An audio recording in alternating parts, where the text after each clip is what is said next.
বিধায়িকা রেখা পাত্র, এমএলএ রেখা পাত্র, ওর স্বামীর কাছে যখন আমি আমার সেক্রেটারিকে পাঠিয়েছি, সে বলছে 1 মাসের টাকা দেবো, নেব তো নেও, না হলে বাল আমার আমি দেবো না।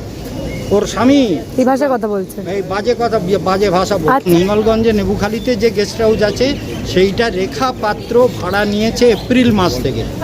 বিধায়িকা রেখা পাত্র, এমএলএ রেখা পাত্র, ওর স্বামী সন্দীপ পাত্র, এরা অনেক উল্টো পাল্টা নোংরা ভাষাও বলছে। টাকা দিচ্ছে না, 3 মাসের ভাড়া বাকি। প্রচারের আগে তখন থেকে উনি ভাড়া নিয়েছেন, সেই ভাড়া নিয়ে উনি ওখানেই আছেন। আপনাদের কাছে অনুরোধ করছি, যদি এরকম কোনো ব্যক্তি আসেন যিনি এসে সরাসরি আমাদের দলের নাম করে আপনাদের কাছে টাকা চান, কারণ এরকম ঘটনা ঘটেছে। আপনাদের এখানেই আছেন, আপনাদের মধ্যে একজন খুব কলকাতার নামী রিয়েল এস্টেট কোম্পানি, তারা আমার কাছে এসেছেন একটা প্যাকেট নিয়ে। আমি কি ব্যাপার বলছে, যে না আপনার অফিস থেকে ফোন গেছে আমার কাছে, বলছেন যে স্যার বলছেন যে কিছু তো পাঠালেন না, টাকা লাগবে। তো স্যার আপনার অফিস থেকে বারবার ফোন যাচ্ছে, সেজন্য আমরাই দেখা করতে আপনার সঙ্গে এলাম, যে অন্য লোক কেন থাকবে, ডাইরেক্ট আপনাকে দিয়ে যাই। তাই বললাম ভোট তো হয়ে গেছে ভাই, টাকা তো আমি আপনাকে চিনি না, আর আমি গ্রুপের নাম শুনেছি, আপনার সঙ্গে তো আমার কোনো পরিচয় নেই। পরিচয় না থাকলে কি করে আমি টাকা চাইবো? অন্য কেউ চেয়েছে পার্টির থেকে? বলছে না, আপনি আপনার নাম করেই বলেছে স্যার, আপনার ফোন থেকেই ফোন এসছে। দেখান তো ফোনটা। ফোন দেখলাম, ক্লোন তৈরি, ওপরে আমার ছবি, তার তলায় শ্রমিক ভট্টাচার্য লেখা, আমার নামই সিম তোলা। কিভাবে করেছে জানি না। ফোন আসছে কোথা থেকে, সঙ্গে সঙ্গে তাকে দিয়েই আমি রিপোর্ট করালাম আমাদের সাইবার পিএসএ বিধাননগরে। বলছে ফোনগুলো আসছে জলপাইগুড়ি থেকে এবং শিলিগুড়ি থেকে। পরবর্তীকালে 7 দিন পরে সে ধরা পড়লো হাওড়ার শালকিয়া অঞ্চল থেকে। তো এই ধরনের ঘটনা সব জায়গায় ঘটছে। আমার অভিযোগ হলো, আমার নেবুখালী গ্রামে হিঙ্গলগঞ্জ ব্লকে একটি গেস্ট হাউস আছে আমারই নামে, কেশবানন্দ প্যালেস বলে একটা গেস্ট হাউস আছে। আমার নাম স্বামী কেশবানন্দ বন মহারাজ।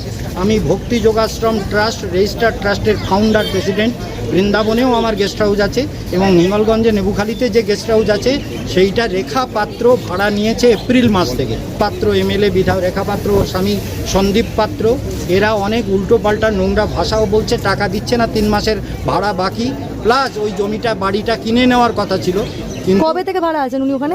ওখানে ওই মানে ভোটের আগের থেকে আর কি, মানে ভোটের 1.5 মাস আগের থেকে, এপ্রিল থেকে ভাড়া নিয়েছে। যেহেতু মে মাসের 4 তারিখে ভোট, সেই জন্য উনি এপ্রিলের 15 তারিখের আগে, মানে তারও আগে, মানে প্রচারের আগে তখন থেকে উনি ভাড়া নিয়েছেন।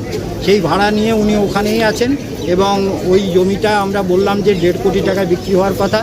আমি বিজেপি কিনলে 1,25,00,000 টাকায় বিক্রি করে দেবো। বিজেপিকে আমি ছোটোবেলা থেকে সমর্থন করি, মানে একদম ছোটোকাল থেকেই বিজেপির অনেক প্রচার করেছি। পূর্ণিমা চক্রবর্তী বাগবাজারের যে বিধায়িকা, উনিও আমাকে যথেষ্ট শ্রদ্ধা করেন, সম্মান করেন। এবং ওই আপনার এই যে শুভেন্দু বিকাশ চক্রবর্তী, যে চিফ মিনিস্টারের পিএ, তার সঙ্গেও আমার সম্পর্ক, অনেকবার ফোনে কথা হয়েছে। ওনার কাছেও আমি কমপ্লেন পাঠিয়েছি, বা ইমেল পাঠিয়েছি, চিঠি পাঠিয়েছি, অথচ এটার কোনো এখনও সমাধান সূত্র আসেনি। আমি 27 তারিখেও এসেছিলাম, এসে ওই এর সঙ্গে দেখা হয়েছিল, শিবশঙ্কর বসু, ওনার সঙ্গে কথা হয়েছিল।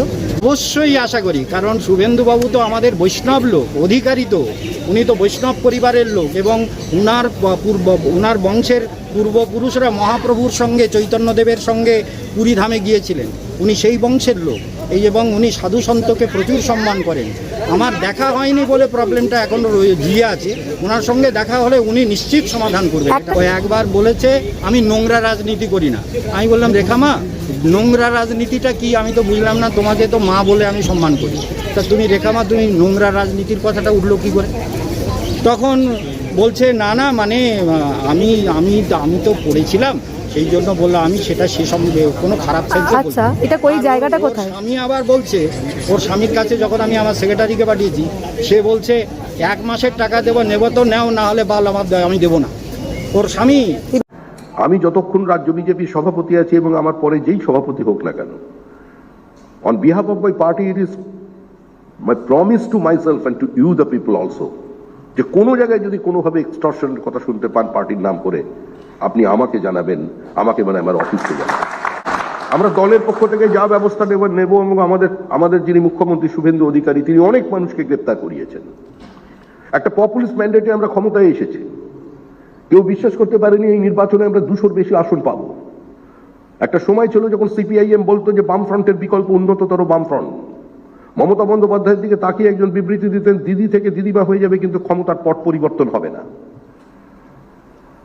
আগামী 100 বছরও পশ্চিমবঙ্গ থেকে বামফ্রন্ট সরকার কেউ সরাতে পারবে না। কিন্তু সেই অবস্থার পরে মমতা বন্দ্যোপাধ্যায় ক্ষমতায় এসেছিলেন 2011 সালে। কলকাতা, লন্ডন, দীঘা, গোয়া, দার্জিলিং, সুইজারল্যান্ড মানুষ এগুলো জানতেন কোনোদিন হবে না, কিন্তু এটা মানুষ বুঝতেন যে একটা পরিবর্তনের প্রয়োজন আছেন। সেই জন্য ইস্যু ছিল একটাই, রেস্টোরেশন অফ ডেমোক্রেসি, গণতন্ত্রের পুনঃপ্রতিষ্ঠা। আমি আমার মতো করে কথা বলতে চাই, আমি আমার মতো করে ব্যবসা করতে চাই, আমি আমার মতো করে স্বাধীনভাবে সরকারের সমালোচনা করতে চাই। আপনারা যদি মনে করেন পশ্চিমবঙ্গ রাজ্য সরকার এই মুহূর্তে কোনো ভুল পদক্ষেপ নিচ্ছে, আপনারা যদি মনে করেন এমন কোনো পদক্ষেপ নিচ্ছে সেটা শুধুমাত্র আপনাদের স্বার্থ বিরোধী নয়, আপনাদের স্বার্থের সঙ্গে সঙ্গে আপনাদের যে বায়ার্স আছে তাদেরও স্বার্থ বিরোধী কোনো পদক্ষেপ নিচ্ছে, আপনারা চিঠি লিখে জানাবেন, প্রতিবাদ করবেন। কারণ গণতন্ত্র, ডেমোক্রেসির যে বেসিক ফান্ডামেন্টাল হচ্ছে রাইট টু ডিসেন্ট, প্রতিবাদ করা। যে প্রতিবাদ করার অধিকারটা এতদিন পর্যন্ত ছিল না, যার জন্যই পশ্চিমবঙ্গের বাইরের মানুষ বলছেন চেঞ্জ অফ সিভিলাইজেশন। কারণ আমাদের যে সিভিলাইজেশন সেখানে একম সদ্বিপ্রা বহুদা বদন্তি, এটাই Bharatvarsha, it's a land of pluralism. আর পশ্চিমবঙ্গ তার থেকে বিচ্ছিন্ন। দীর্ঘদিন এখানে বিড়লার পরিবার কাজ করেছেন, বাঙুরের পরিবার কাজ করেছেন, বহু রাজস্থানের মানুষজন আছেন। একটা কথাই ছিল, আমরা ছোটবেলা থেকে শুনতাম, যেখানে যায় না গাড়ি সেখানে যায় মারবাড়ি। তো তারা তো কষ্ট করেছে, তারা বিভিন্ন জায়গায় প্রতিকূল পরিস্থিতির মধ্যে তারা গিয়ে তারা ব্যবসা বাণিজ্য করে তারা টিকে থেকেছেন। আজকে তাদের আপনি বহিরাগত বলবেন? যে মানুষটা কোনো সময় এসেছিল বিহার থেকে এখানে সামান্য একটা কুলির কাজ করতে, কোনো জুট মিল ফ্যাক্টরি লেবার হয়ে পরবর্তী প্রজন্ম লেখাপড়া শিখে বাড়ি তৈরি করেছেন, ভালোভাবে বেঁচে আছেন, আপনি তাকে খৈনিখোর বলবেন? এটা কি বাংলার চেহারা? এটা কি আমাদের সংস্কৃতি? এই সংস্কৃতির বাইরে আমাদের বেরিয়ে আসতে হবে। আমাদের আরেকটি অনুরোধ আছে আপনাদের কাছে, যে আপনাদের সিএসআর ফান্ড, আপনারা জানেন এই মুহূর্তে সরকারের ভাড়ার শূন্য, কোনো বড় বক্তৃতা করবার প্রয়োজন নেই। 8 লক্ষ কোটি টাকার ঋণ নিয়ে একটা সরকার ক্ষমতায় এসেছে। 2011 সালের ঠিক আগে প্রাক্তন মুখ্যমন্ত্রী মমতা বন্দ্যোপাধ্যায়কে কলকাতার একজন সাংবাদিক প্রশ্ন করেন ক্যামেরার সামনে, যে এত বিপুল পরিমাণ ঋণ নিয়ে আপনি সরকারটা চালাবেন কি করে? উত্তরে মমতা বন্দ্যোপাধ্যায় বলেছিলেন, বউ আর ব্যবসা নিয়ে আগে থেকে কাউকে কিছু বলতে নেই। এই কথার মানে কি কেউ বুঝে উঠতে পারেনি, পৃথিবীর কোনো অর্থনীতিবিদ বুঝে উঠতে পারেনি। বউয়ের সঙ্গে ব্যবসা কোথা থেকে এলো কেউ বুঝে উঠতে পারেনি, দুটোর মধ্যে সম্বন্ধ কি। এটা তার বিবৃতি ছিল, বহুল প্রচারিত। তা আমরা এটা বুঝতে পারলাম যে আগে থেকে যখন কিছু বলতে নেই, তার মানে এখন আমরা 8 লক্ষ কোটি টাকায় পৌঁছে গেছি। সেখান থেকে শুভেন্দু অধিকারী মুখ্যমন্ত্রী হিসেবে আজকে আপনাদের সামনে এসেছেন কাজ করতে। মুখ্যমন্ত্রী নিজে বলছেন একটার পর একটা জায়গা থেকে আমি ফান্ড সরিয়ে নিয়ে যাব, এটা আমার অধিকারের মধ্যে পড়ে। দরিদ্র মানুষ বঞ্চিত হয়েছেন বারবার রাজ্যে। পশ্চিমবঙ্গের এত দুরবস্থা নেই। অশোকনগর অয়েল ফিল্ড 8,000 কোটি টাকার রেভিনিউ পাবে পশ্চিমবঙ্গ সরকার। অশোকনগর অয়েল ফিল্ড 65 বছরের নিরন্তর প্রচেষ্টার ফল। The geophysicists, the oil field workers, the engineers, they have been working since last 65 years, and at the end of that excavation, they discovered the oil field in Ashoknagar, in North 24 Parganas. রানাঘাটে natural গ্যাসের বিপুল ভান্ডার পাওয়া গেছে। 19টা চিঠি লেখার পর PM, আমি দুবার রাজ্যসভায় অনেক চিৎকার করেছিলাম যখন সারা দেশে এটা খবর হয়ে গেল যে একটা রাজ্যে এত তেলের আছে। We are sitting on the hotbed of oil in North 24 Parganas.